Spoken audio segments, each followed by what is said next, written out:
Has been the main highlights of the Deputy President's testimony this morning?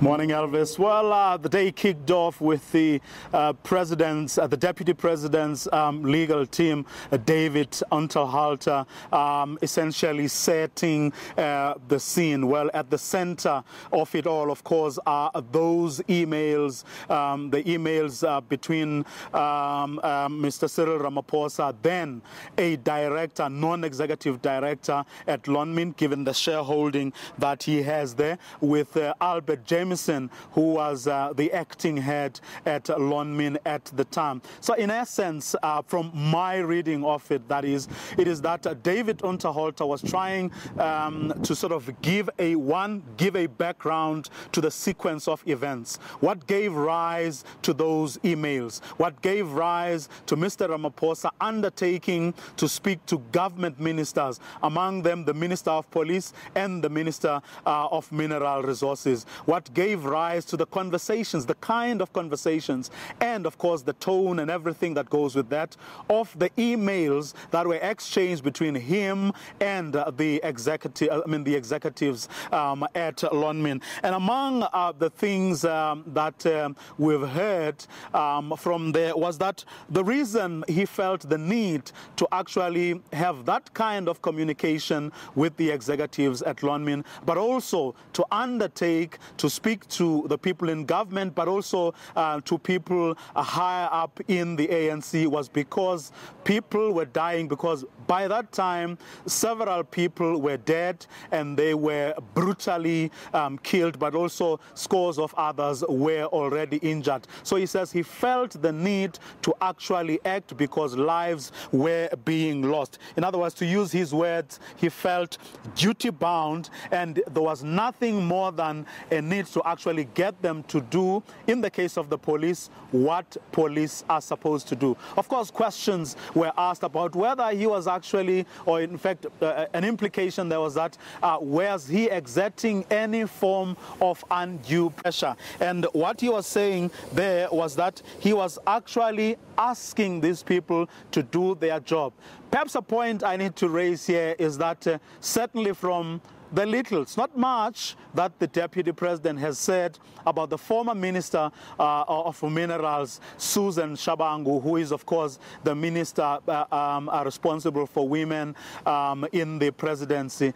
He seemed to suggest, or you could read into that he didn't seem to think that she was doing what she was supposed to do, which, from where I sit, is an indictment, because he seems to suggest that in the conversations, several, it must be said, that he had with the minister at the time, she was not on the ball. He says generally, whenever accidents happened in the mines, when in his conversations with her, he kept on reminding her that, Minister, you need to speak. The voice of government needs to be heard, suggesting, of course, that wasn't happening. And in this particular instance, where over a number of days, several people had been killed, again, Cyril Ramaphosa seems to suggest that he felt Minister Susan Shabangu was not doing a job. And he was saying that his characterization of what was happening was that they were not dealing with the labor dispute. They were dealing with a criminal element. And again, Cyril Ramaphosa says the minister didn't seem to get it. The minister didn't seem to be understanding the gravity of the situation, but also her characterization of what was happening wasn't quite what he thought, as Cyril Ramaphosa, is what she ought to have been doing. So quite a number of some serious issues arising there. Now, Vuyo, you did indicate that it seems like the Deputy President's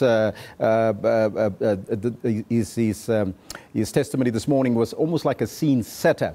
But it seems like we can expect some fireworks later today.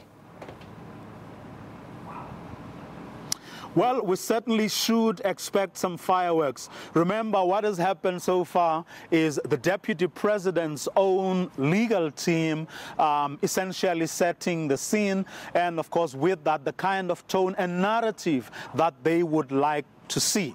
Later on, you are going to hear from legal representatives of the victims and survivors. You are going to hear from legal representatives of people who have a completely different view or take on what happened there. So they are going to want to punch holes. They are going to want to essentially put the deputy president on the spot and come up with a completely different narrative to say that the people who were killed in Marikana were sacrificed at the altar of prophets. Now, whether in fact they will be able to succeed in coming up and with that kind of narrative and making it stick is, as people often say, remains to be seen. But that's exactly what they're going to try and do. They're going to go for the jugular. They're going to really